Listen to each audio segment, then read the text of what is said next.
વેપારી તરીકેનો સ્વાંગ રચી કરોડોની ઠગાઈ કરનાર દંપતીને ઝડપી પાડતી સુરત શહેર crime branch police inspector Shri DCB police station નાઓના માર્ગદર્શન હેઠળ ક્રાઇમ બ્રાન્ચના પોલીસ અધિકારી પોલીસ માણસો ગુનામાં સંડોવાયેલ નાસવત આરોપીઓને ઝડપી પાડવા માટે વર્કઆઉટમાં હતા. દરમિયાન ક્રાઇમ બ્રાન્ચની ટીમને બાતમી મળી હતી કે એક મમતા દેવી કુમાવત નામની મહિલા અને તેનો પતિ રાકેશ કુમાવત નાઓ સુરત શહેર અને બહારના રાજ્યમાં આવેલ કાપડ માર્કેટોમાં દુકાન ખોલી શરૂઆતમાં પોતાની પેઢીની શાખ ઊભી કરવા માટે કાપડ માર્કેટના ધંધાના નિયમ મુજબ સમયસર પેમેન્ટ ચૂકવી વેપારીઓનો વિશ્વાસ જીતી લઈ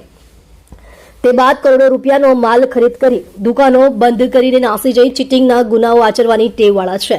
અને પોલીસ પકડથી દૂર રહેવા માટે અવારનવાર તેઓના રહેણાંક સ્થળ બદલતા આવેલ છે અને હાલમાં બંને જણા ઘર નંબર 72 હરિઓમનગર ખોડિયાર ચોકડીની પાસે ગોડાદરા સુરત ખાતે પોતાના નામ બદલીને રહે છે. એ રીતની બાતમી હકીકતના આધારે ક્રાઇમ બ્રાન્ચની ટીમ દ્વારા આરોપીઓ મમતા દેવી રાકેશ ચંદ્રરામ કુમાવત ઉંમર વર્ષ 30 રહેવાસી 72 હરિઓમનગર ખોડિયાર ચોકડીની પાસે ગોડાદરા સુરત,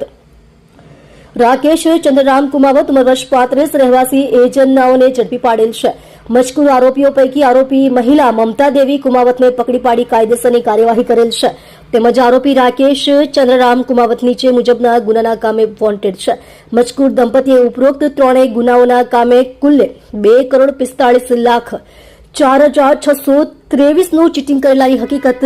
જાહેર થયેલ છે.